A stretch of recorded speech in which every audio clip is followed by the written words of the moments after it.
Oh, we can't say. Yippee-ki-yay, motherfuckers!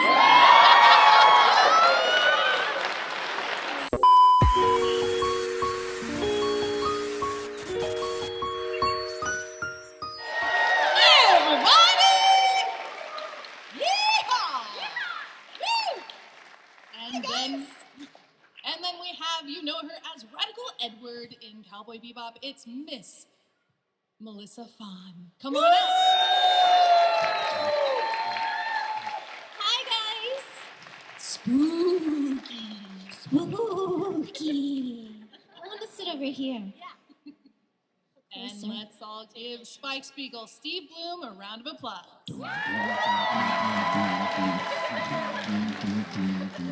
I think it's time we blow this scene. Get everybody and the stuff together. 3, 2, 1, let's jam! Let's jam! Hi, everybody. Hi, guys. Welcome. Hi, guys. Should I come sit next to you? Yeah, come on, sit next to me. Make me a sandwich. Go sideways. Yeah, Bebop sandwich. There we go. There we go. A nice tight shot. Hello. A bebop bangwich. Yes. Oh no, that's dirty. Well, it's Could okay. be. We're married. Could be. It's all right. You're married. It's okay. Keep it dirty. Sure. Yeah. Why not? Why Happy not? Saturday, everybody. How y'all doing? So 26 years later, here we are. Yeah. And How's some that of you have last just one? seen, how many have just seen Bebop recently for the first time? That's First amazing. timers. Awesome. Wow. That's amazing. Did you finish it? Yeah, okay. And you're still here. That's good. Yeah. That's a good thing. And is anybody here that hasn't seen it? Just so we don't, okay. Awesome. It's So all we're right. gonna keep all the spoilers to, it's 26 years. Yeah. They'll get over it. You get over it Yeah, quick. go party tonight, you'll forget. Don't tell your mom, though. Okay, anyway, Mary Elizabeth McGlynn, Melissa Fahn, I'm Steve Blum. We're going to open it up to you guys, and because we want to hear what's on your mind. And so please come up to the microphone, make an orderly line, if you would. Yes. Well, Yes. let's just talk a little bit real quickly. Cowboy Bebop was my first directing gig. And I fell so in love with Steve's voice as Spike. And he kept talking about this chick, Julia. And I was like, I don't care if she sounds like Betty Boop. I'm playing her because I fell madly, madly in love with Steve's voice as Spike. Wow. All these years later, I got the girl. It worked out. And 26 years later, we got married and we're living in Hawaii. It's nice. It's amazing. Woo! And I watched it all happen. Yeah, you did. Boy, was that a good one. That one goes down in history. No, watching you guys blossom and bloom, but through this incredible bloom. I like that you said bloom. It's Blossom and bloom. Bialystok and bloom. Yes, good job, Madeleine. No, but watching you guys come together through this incredible project that we were all already bonded on, individually and as a group, it just warms my heart, and I just feel like we've all gotten even closer. So Yeah, we became that family that you saw on the show. We really are that. yeah, Except you're a little less chaotic, I think. a little less. Yeah. I've mellowed out. But I think what's amazing is that I don't think the whole cast got together until after the show had wrapped, and we were doing pickups for, they were going to release it on Cartoon Network, so we had to go out and take out all the bad words. There weren't that many, but there was a couple stuff. And I just remember all of us sitting around a table, I don't know where we were, and I was just like, oh my gosh, this is the first time the whole cast has actually been together, because we record every actor for anime one at a time. So most of the time, you guys never got a chance to meet unless you crossed paths in between sessions. No, but we knew each other for years before that. We did. Right? Yeah. You and my family, and Steve is like a brother to me, but we started in the anime scene in LA years before that at the Cave. Yeah. This studio called literally the Cave. Yes. And its audio quality was so bad we had to re-record everything we did there too.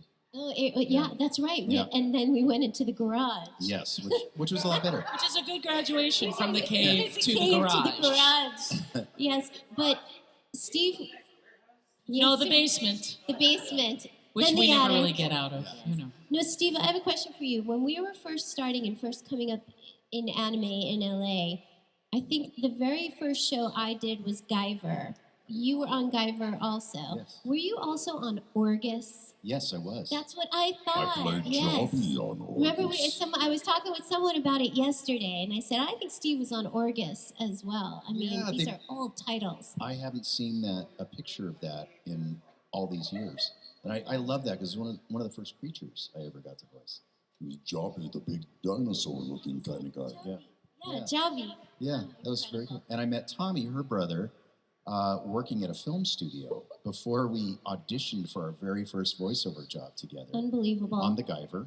Yep. And both of us were on the Guyver. That's right. And Tommy and I, the only reason, actually, he was one of the main reasons I got into voiceover at all, because we were working in a mailroom, and Tommy and I would see each other. We were drivers too. We'd see each other in the parking lot as one of us was coming back from a run, and we'd just turn into these old men.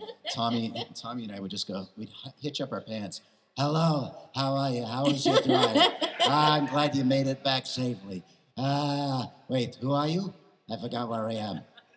But whenever the two of them are together, all they do is, How you doing? You guys still We do still do it. that. so Yeah. funny. But the only thing is that now you guys are really old men. Yeah. We So, are really old men. yeah. Yeah, we could be those It old. happens. We could It be those does. old guys in Bebop who are going, "You didn't fly that plane, you idiot." we could actually be those old guys. Yeah. Oh my gosh. That's crazy. Better than the alternative. I know. All right, our All first right, let's question. start What do it you up. got? Fire away. Well, Mr. Bloom, I'd like to say it is an absolute pleasure to finally meet you in the flesh. And the living legend that brought, the voice that brought anime to the West. Thank you so much for your contribution. Yeah. I am old.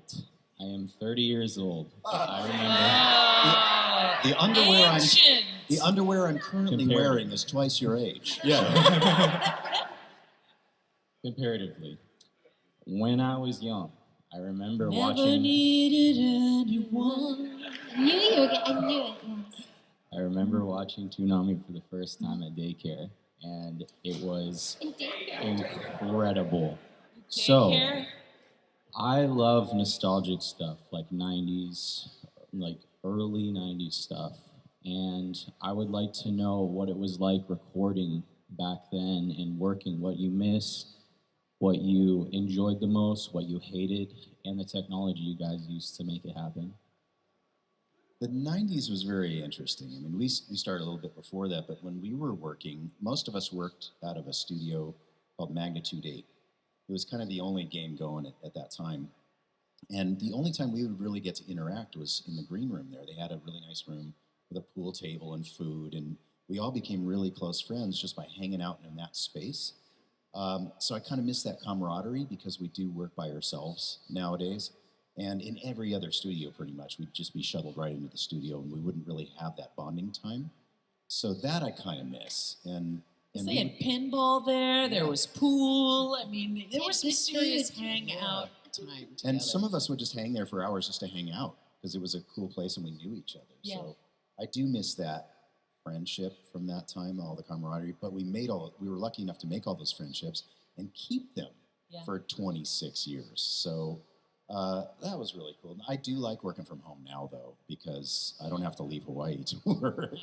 It's pretty good. But the technology has changed so much from when we first started. Like right now, there's something that cues you into when you're supposed to speak, and we call them beeps. So it's beep, beep, beep, talk. We used to say, oh, whenever the microwave goes off, we start talking, because we do. We're sort of trained that way. But we used to record everything on tape. And if the engineer hit the wrong fader, then we would erase everything that was done before, and we'd have to do it all again. And now it's all digital. So we record, everybody's a little fish. You know, if you ever see a waveform of someone laughing, it looks like a fish skeleton. But that's what was so cool with Bebop, is that I had the time as the director, after we recorded everything, to go listen to other takes so that we could cut things up and splice them together. I call it Frankensteining. And that's the technology that we have now. And for Bebop, we had the time.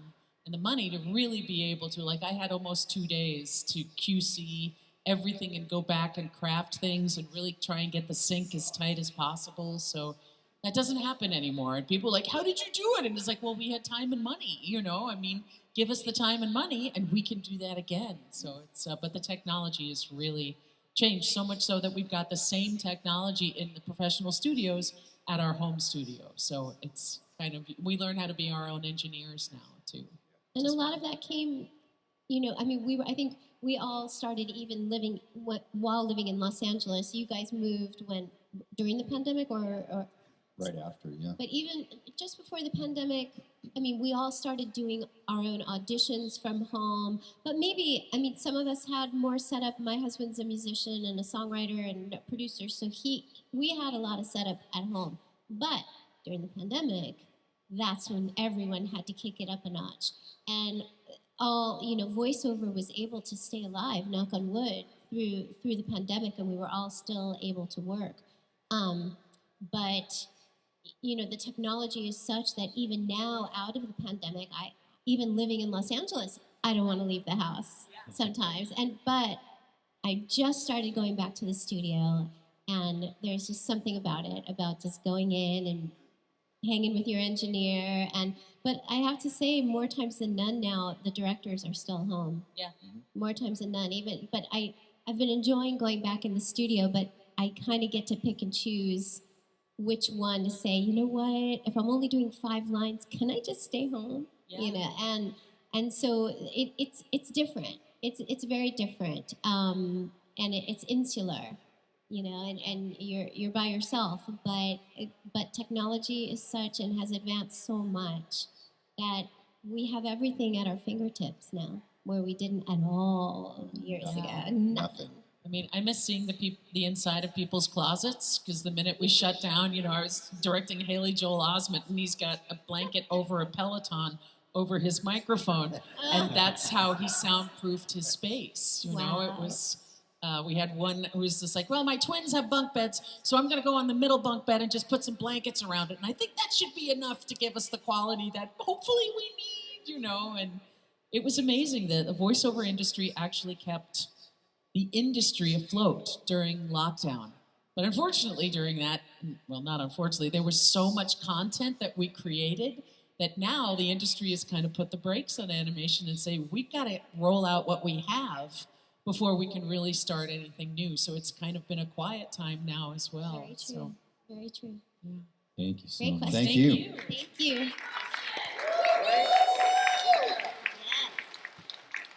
Hello. Hello. You guys have any fond or funny memories working on Bebop? Oh, no, it was terrible. Yeah, Mary really cracked the whip. Yeah. Well, here's the thing, they left us alone. Like, they were there for the first 2 rounds, like probably the first 6 episodes, and then they just said, you got it, go ahead.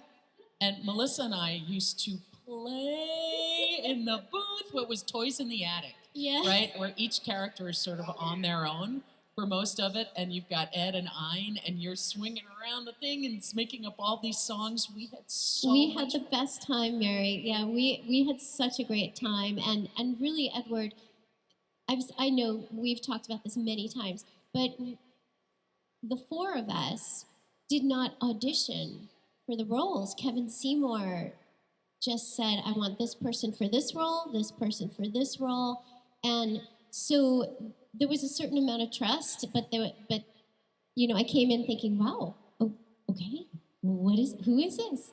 Who is this character? And Mary on the first day walked me into the big viewing, cinema room, and she said, I just want you to watch the opening titles. I just want you, because I had no idea what the show was. She played the opening titles, and I watched it, and my jaw dropped, and I just thought, oh my God, this is the coolest thing ever. But going in and working with Mary alone and really creating Edward, and like she said, we had time. That was a luxury. We weren't on the clock. You have to get, 60 loops in 1 hour, and we can all be quick in an hour and, be speedy and pro, but we had such a luxury to be able to create these characters, and I got to really watch Edward and and her style and the way they animated her and all the little isms. And I can't remember if we listened to playback. I think we did, and we really did. And I got to hear, all the inflections, but then Mary gave me the freedom to create my own inflections as well. So it was a beautiful marriage of all of us in the studio. We really got to create. And I loved the authenticity that Mary instilled in me as a newer actor. I didn't really know how to act. I was just learning that process at that point.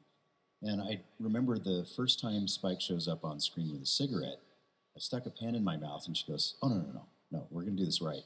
It's too heavy. The pen is too heavy. It changes the way you speak. Yeah, so she was a smoker at the time and gave me one of her precious cigarettes. And so I had the cigarette in my mouth every time. And so whenever you hear him speaking with it, I literally had a cigarette in there. And I was a little nervous. I didn't know her that well at the time. And I thought, oh, I don't want to take your precious cigarette, so I'm going to save it. And I had, I remember this. Instead of these things, we had day timers back in the day with all the pages and stuff. I wrote everything down. So I had the little pouch in there, like you have in school in your folders. And I gently stuck the cigarette in there, and I tried to preserve it for the next session. And the next session, I'd open it up, and it would just be flakes. The thing would just fall apart. And so I had to sheepishly go back into her and go, "Can I have another cigarette? I'm so sorry." But it really, by the end, I was like, "Yeah, but just give it back to me at the end of the session. You're not going to smoke it, and I don't care." So. But I remember, because back then we didn't have the script on an iPad or on a digital screen, so there would be a big binder and with the little sleeves, and I remember seeing the flattened cigarettes just in the binders. I remember that. Along with the dirty messages I would leave for Bo. Yes, I remember those. So many. Exactly. Absolutely. Yep. Well, we actually did a video game. Everybody did one session for a Cowboy Bebop video game that took place in an aquarium. And man, you all did some real dirty things between Spike and Bo especially. But then you did a yippee-yi-yo-ki-yay. Oh, is that why we never Do you got that? still have it on your phone? It went so high at the end, and I was like, "Oh my God!" It was, yeah. Oh, is that why we didn't get the English version? Pardon me? Is that why we didn't get the English version? Oh, it was hard for me to understand. Wait, what did you I'm say? sorry. Yeah, that game never came to the West. I heard of the game. Yeah, I actually heard that the mechanics of the game they couldn't get right, so eventually they just ended up scrapping it. But I still have the outtakes in my computer somewhere. Yeah, but also keep in mind that when we were working on Bebop, there was no Adult Swim. There was no place for anime to be shown on television. So, and another interesting story is that they released 6 episodes of Bebop in Japan, out of order, out of context, and they had edited them for time. So Bebop bombed. Like, it did not do well in Japan, and they brought it over to us, and they're just like, "Yeah, just dub it." So we did, and all of a sudden, it got released, and subsequently for us not having any, I just thought nobody's ever going to see this. So let's make it for us. Let's change up the dynamics of what it normally is to do anime, because the show itself was so westernized. It was much more cinematic in tone. So big, broad characterizations of these characters wouldn't have worked. Which is normally, anime is very big and loud and Goku and and that just was not Bebop at all. So I just thought, let's just make this for us, because nobody's ever going to see it, and it's the coolest show ever. And then all of a sudden, it got released thanks to Toonami and Cartoon Network and everything else. So. Only Toonami on Adult Swim. We better see you at that panel, by the way. Thank you. What was that? We better see you at that panel later, by the way. Which panel? The Toonami panel. Oh, no, I got to work, dude. Oh, I'm also hosting that panel. This is it for me. Well, thank you so much, guys. Thank you. Okay. There you go. He just grew legs. Amazing. It's a miracle. It's a miracle. Praise Jesus. Anyway, it's great seeing you guys again. Last time I saw you was at HawaiiCon, where I bombed you with everything that was a great place to go in Hawaii. Oh, yes. And actually, I also want to double check. During the Maui fires, there was some stuff that happened over at the Mauna Lani Resort. Did any of those flames get up to you guys? Well, No. 4:30 in the morning on August 8th of last year, Steve and I had moved into this house that we spent a year and some odd months building. We moved in August 1st. August 8th, woke up, and we're about 1,800 feet on this place called, it's a ranch. So at the bottom of the ranch, I woke up at 4:30 and saw a glow. And I was like, being from California, I know exactly what that is. Yeah. Texted the neighbor, and I'm like, are you seeing this? And she's awake too, and she goes, absolutely. And as she and I are trying to talk and figure it out, a cop came up and pounded, and so... On the bedroom window. On the bedroom window and said, y'all got to evacuate. So I texted the neighbors, like, are we evacuating? She goes, the cop said it was voluntary. And I was like, okay, so let's just hang tight and everything else. But for us, the fire started downwind. So it started at the bottom of the hill, and it burned out to the ocean, so nobody was affected. At the same time in Lahaina, it started up above them, and it just... Yeah, because y'all are leeward side. The wind blows out towards the ocean on that side. Usually. I know, but Yeah. it was a But the 24 fact that it even hours got as of... far as it did into Hawaii when it was over in Maui. Well, yeah, it was terrible. But and yes, and then the Mauna Kea had, or the Mauna Kea. Yeah, I I think, can't had remember. some fire Yeah, it was Mauna damage. Kea because of the... Yeah. Yeah, They had they that going just on. But it finished was reading 24 renovating. hours of 80-mile-an-hour winds. I mean, it was like my heart right now is with Bermuda. Oh, it's just keep them in your thoughts and prayers if you can. Well, I'm glad you guys are doing okay. Yeah, thanks. Thank you. Us too. It's good Yeah. to see you again. It's great seeing Aloha. you. Yeah. Anyway, my question is, aside from the choice of John Cho for the live action, did you guys have any good opinions on that, bad opinions for the Cowboy Bebop live action? We made an event out of it at our house. Oh We yeah, had friends over, we had viewing parties. and we watched it. We loved it. The only issues I had were with Vincent because I thought he was a little too wild-eyed, and He was too big yeah, for it. You know, you would talk about a naturalism, Yeah. and even though it's stylized, there was a cool naturalism to the show, and I agree with you, right? yeah. I And then felt like Julia and Julia, they Vicious made were into a just too- victim, which I didn't like. She ain't that. No. I can tell you, I love the kind of woman that can kick my ass, and she can. Dang, Skippy. All right. Well, I just wanted to come, just check, see if y'all were okay during the fire, and then ask that. So I'll leave it up to the next person. Thank you very Thank much. you. so much.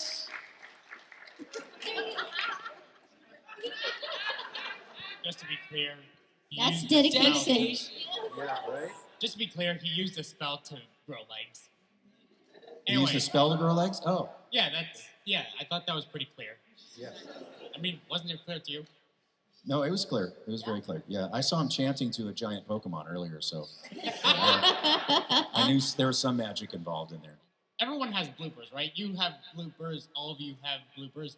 I just want to hear a few of your funniest bloopers. That's all I want to hear. Oh, you can't say. Yippee-ki-yay, motherfuckers! I had to. Sorry for the littles in the room. Sorry. Mommy, what does that mean? I learned a new word, right? I don't remember any. I can make one up. This is the kind of thing I would do. Jet, while you're trimming that bonsai tree, I could use a vasectomy. Yeah, they had some really fun outtakes of. I would play clean them for version. Bo, and Bo would then leave stuff for Steve and everything else. So it was fun. It was fun. Good question. No blooper for Well, you? no, Melissa what had the about best bloopers as a director. I don't know. I had. You know, saved that. You saved that for a long time. I didn't still you? have it. I still have it.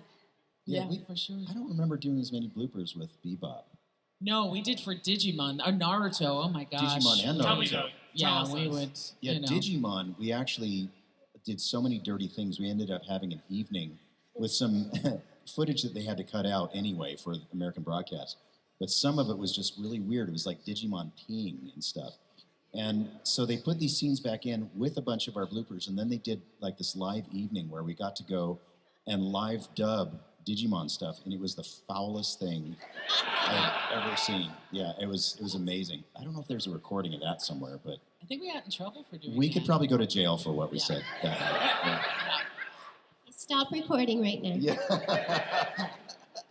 No, but I could never. I mean, that's just the best blooper of all time. Yeah. If you ask me. That was Yippee- especially for you. I know. I'm Aw. so thankful. Thank I you. did it for you, Mary. I Aw. love you. Nice. Thank you. Well, wait. You didn't say a blooper yet. I don't remember. I must have done something to Sasuke when I was playing Mei in Naruto. I was blowing him lava kisses, and I'm pretty sure it had The word blow was used at one point, so we'll leave it at that. Okay. That'll work.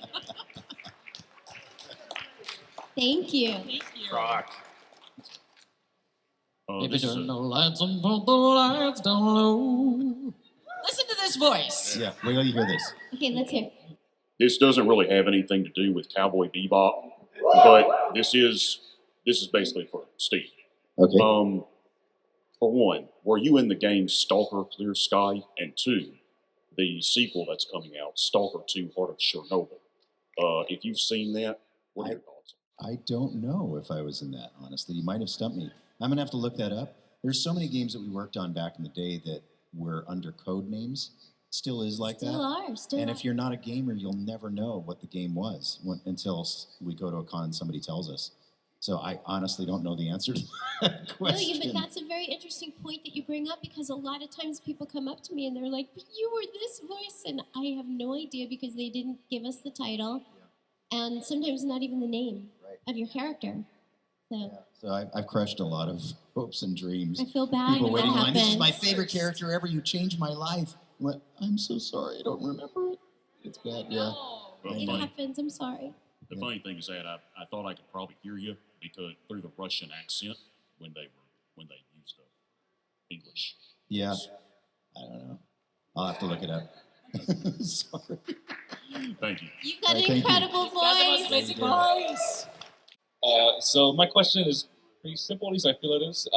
Is there any roles you applied for that you never got that you really wanted to hear yourself as that character? Something that, even if it's like, not something you would normally go for, but you wanted to be. The Joker. I've always wanted to play the Joker. It's just absolutely terrified me when I was younger, and then the Dark Knight series came out, and the artwork for that, and I was just like, oh. And then listening to Mark Hamill play it during, it was just brilliant, And not Harley, Joker. I love Joker. Love, always have. Love Joker. And in terms of being on stage, I want to play Mrs. Lovett and Sweeney Todd someday. Yes, you do.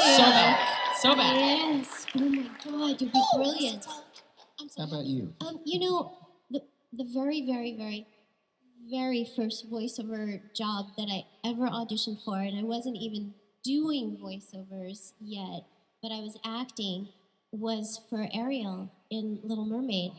And I had several callbacks. They brought me back to Disney. They showed me the renderings of Ariel. She was a brunette, she was a redhead, or a blonde. They hadn't decided yet. And I sang for them. I think I sang from Little Shop, of course. So, Suddenly Seymour, and Somewhere That's Green. Yeah, and then I didn't get it, obviously, but I made it through a long process, and I remember feeling so energized going to Disney and just having that whole experience, and then voiceover happened, within within a few months to a year that things really hit. But that's something that always stays with me. I thought, oh my God, if I would have been Ariel, that would have just.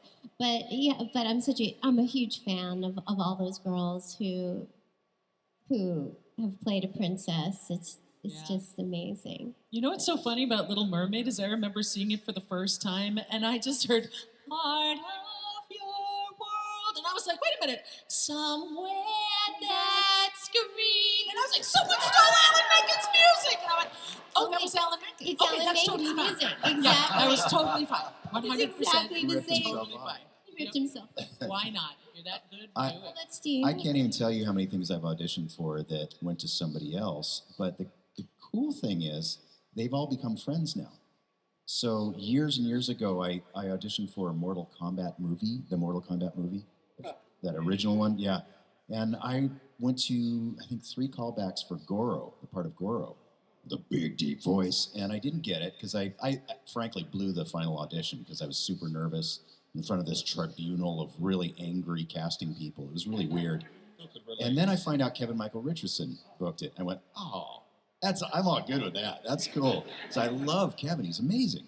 And so every time that's happened to me, it's always been one of my friends that have gotten it. And so I always tell my students at bloomboxstudios.com, that, we don't own these roles, and when we don't get something, we have to be happy for the person that does book it, because chances are they're going to be your friend at some point. So why not just cheer them on now and then celebrate what you do book?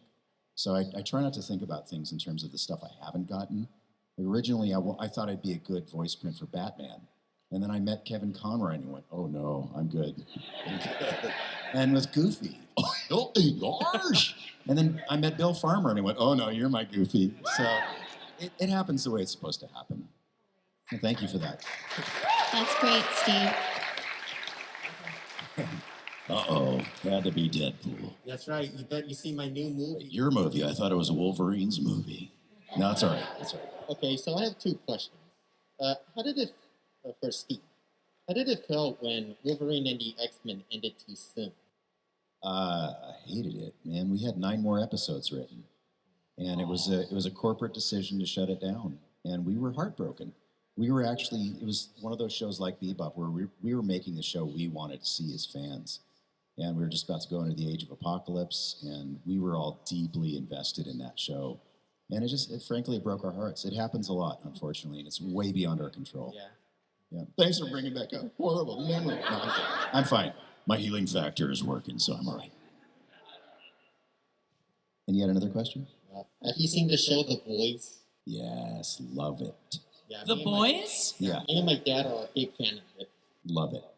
Yeah. Well, I directed She-Ra, and thank you. And Karen Fukuhara, who plays Glimmer in She-Ra, is in The Boys. So, and is also did one of the classes. Karen for- came in as a guest teacher at BloomBlockStudios.com. If you're interested in voiceover, yeah. Oh, yes, I'm definitely.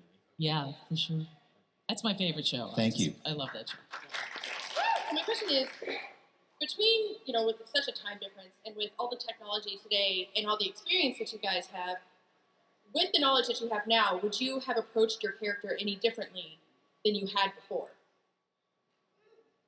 I'm not one for regret, and that is leaning in the age or towards the idea of regret, because everything that I was doing at the time I recorded my earlier characters has gotten me to where I am now. So if I change something back then, the butterfly effect, I might not be here with him, so I never look back on stuff, and I see everything as a learning opportunity, and it's just like in school, every grade was different, and you learned more things and added it to your tool house in terms of your life experience. So, I mean, if I had the choice, sure, I'd love to go back and blah. But again, that might change the trajectory of where I am now, and I'd be somewhere else. I was invited to be in Critical Role, and you want to come over and play D&D? And I was like, no, I need to go home and be moody, So, and I think about that a lot, I think about what if I had actually gone to Liam's house that night and played D&D? My whole life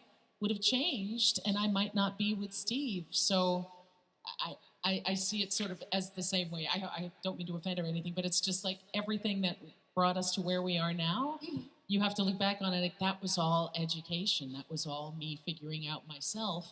So, of course, I'm going to act that way different now, but I couldn't back then because I needed to go through the steps to learn how to do that, if that makes sense. Yeah. Yeah, and many years ago, I really suffered with imposter syndrome. And I kept thinking, every job that I got, I expected to be fired. And I kept thinking, I can't believe I got away with this.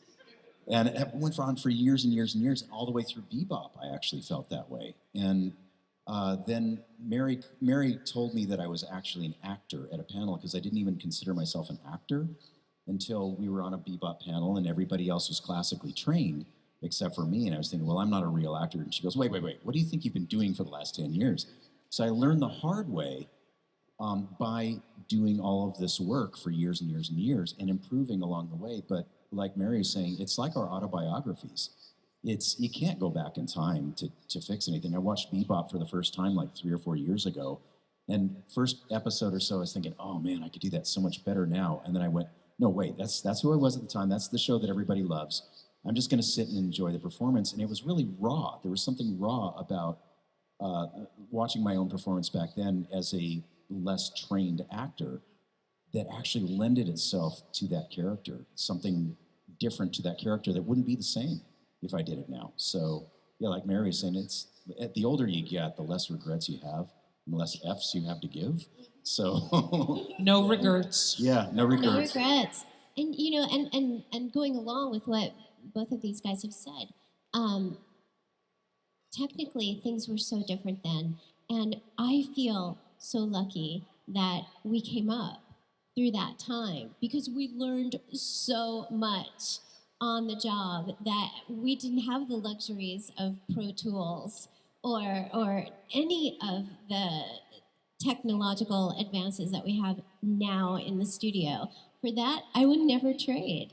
I mean, we had to really work hard, and we were learning on the job this craft of voicing anime and doing other voiceovers and other parts of the voiceover world and other parts of our careers as well. Do you guys know that Mary, had TV series that she was, beautiful? Remember, what was the one on the beach that went with Pam Siegel? Remember? Oh, Down the Shore. Down the Shore. Down the Shore. Mary was, a very successful on-camera television actress. I don't know if you guys know that gorgeous thing that she is. But we all had careers, but I felt like this little pocket of my career was so different than everything else that I did, and it just filled me up in a way that I didn't even know I had in me, and it was a chance to really explore and create and delve into all of the other experiences of the acting, the singing, the dancing, even the physicality that I would use to put into Edward or in any character. So I feel really honored and blessed that we came up at the time that we did to really have to learn the craft, because I think coming into the business right now, as far as voiceover or any part of the business, it's really different. This is really, really different time. Especially with AI now coming up, and there's a lot of stuff going on that we now need to do. Currently, SAG is striking for the video game. That's right. So that we can protect ourselves from AI. All of us need to be protected from AI. I mean, this is your voice, your likeness. And right now, anybody can grab it and use it. And, Steve's had to send cease and desist letters to people and who have stolen their voices and used them in their campaigns and tried to sell them to other people. Can you imagine? It's just... Yes. Thank you for that. Thank you. Thank you. Good question. Good question. Spiko. How's it going? Great. Thanks for coming to Texas again. I know it's pretty out of the way, other side of the planet, very near other side of the planet. So I appreciate y'all. I have my whole, not my whole crew today, but we saw you guys come in. Awesome. Yeah, you guys look amazing. So yeah, our Ed, we didn't know you were coming until yesterday. No. And our Ed was like, gotta restyle the wig, and she crunched all night to get it right. You look amazing. Appreciate that. I saw you guys come in. Thank you. It's hard to see y'all from Thank you for your Edforts. Edforts. Get out. Just get out. No, that's perfect. No, that's perfect. So thanks for that. But I wanted to, if y'all know, are you guys gonna have the whole crew at any point at a con? I know y'all did a couple years ago in California. Yeah, we're always trying to do that, but we really want to. We want to, but getting our schedules together when we're all free and just logistically, if the con can afford all of us at one time too. So because they like to mix things up. So I think that cons would be really smart to bring everybody out if they can. Write the con chairs and let them know, You because gotta let 'em know. if we do get the whole crew together, we do a live reading of Toys in the Attic. Yeah. It's so awesome. And it's so fun. It's been years since we've done that. Yes, I'd love to do that again. I was just at a con with Bo and Wendy just a couple weeks ago, and we just kept saying, if only if you guys were here with us. It just is the way it is. Our schedules get really crazy. It's funny, I end up either traveling, coming to meet you guys or coming to meet Bo, and Wendy doesn't come out a lot. So, but yeah, we'd like that. Awesome. Like And that just a lot. one last thing, the Major, you're incredible. I watch the dub, I don't watch the sub, even though it's all Japanese characters. Oh, thank you so incredible. much. So thank you for Yeah, that. I think Spike's hitting on you. I'm not sure. I'm okay for this. Thanks, guys. Appreciate you. All right. See you, Space Cowboy. Thank you.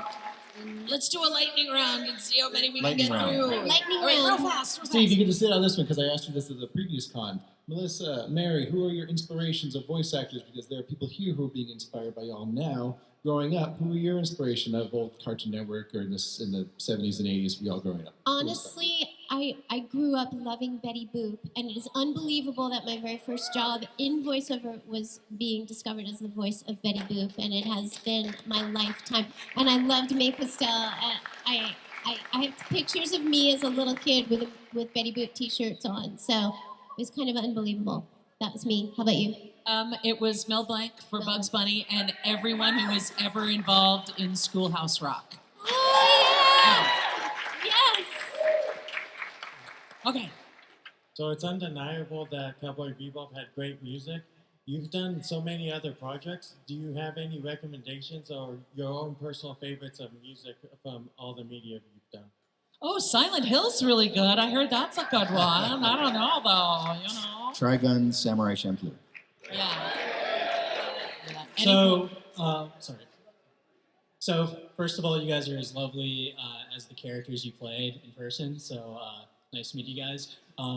So, my quick question is for the characters in Cowboy Bebop, they're supposed to be sharing the same universe as Carol and Tuesday, which has like AI music taken over and stuff like that. I'm just wondering, like, what genres would your characters that you guys played, like, favorite music genre off the top of your head, like 1, 2, 3?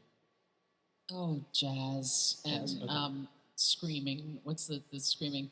Screaming on the mic! I think Julia would probably like that a little bit. And she'd listen to Celine Dion a lot, probably. For my character, funk. I think Edward probably was really into Schoolhouse Rock. I have to just take that Thank over. you guys. And And what else? rave music. Like And rave music. Definitely on the computer. Yes, yes, yes. Thank you.